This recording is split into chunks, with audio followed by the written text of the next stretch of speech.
Hey everyone, welcome back to our channel. If you're new here, please subscribe. I'd really love that. If you're returning, how you doing? What we're going to be talking about today is something called the Northeast Reserve. Have you ever heard of it?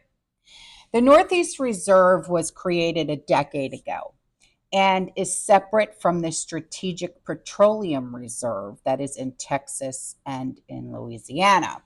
So, this administration said it is releasing 1 million barrels of gas from the Northeast Reserve established after Superstorm Sandy in a bid to lower gas prices at the pump this summer.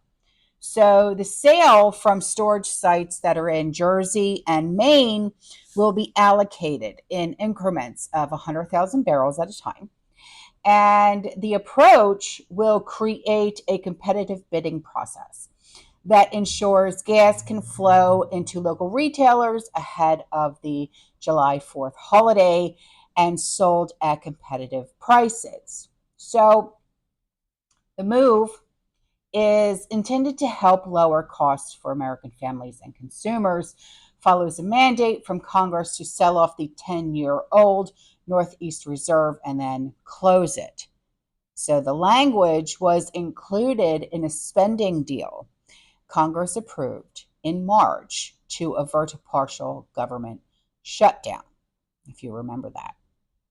So the sale of 1 million barrels, about 42 million gallons, is timed. It was timed to provide relief for motorists as the summer driving season begins. Okay.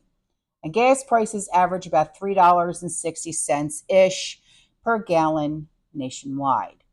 It's up from about, say, 6 cents, 7 cents from a year ago. So, tapping gas reserves is one of the few actions that a president can take by himself to control inflation and a selection year liability for the party in control of the White House. By releasing this reserve in between Memorial Day and July 4th, this administration is ensuring sufficient supply flows to the tri state area and the Northeast at a time when hardworking Americans need it the most. And they are also trying to secure the selection. Did I just say that?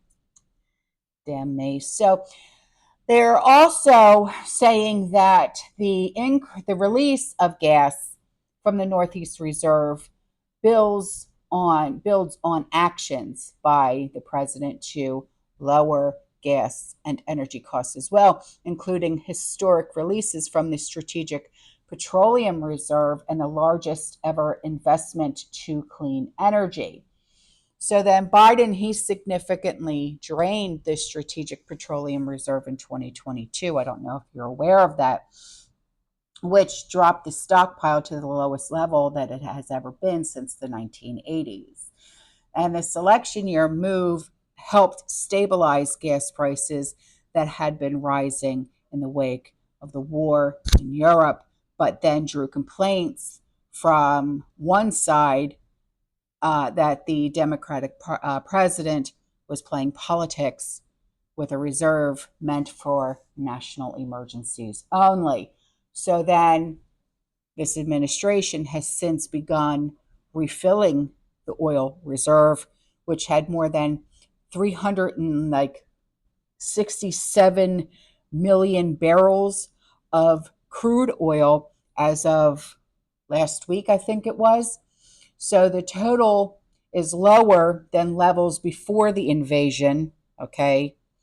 But still the world's largest emergency crude oil supply.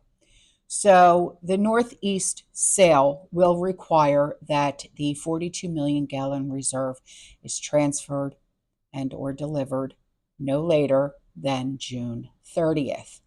And the gas reserve, which has never been tapped, okay, would provide minimal relief during a severe shortage. The reserve costs about $19 million a year just to maintain it. And the sale of the Northeast Reserve would have little impact on, if any, really, on gas prices nationally. Although there might be a slight, like very, very slight downward pressure on prices in the Northeast, the million barrel reserve only amounts to maybe 2.5 hours of total U.S. gas consumption. And the reserve is very, very small and must be frequently rotated, okay? Because, as you know, gas has a shelf life of about 6 months to a year, unless, of course, you put in the gas preserve in it. So that's why there's really no nation that has an emergency stockpile of gas other than the U.S., the Strategic Petroleum Reserve, that has vastly more quantities of oil needed in an emergency.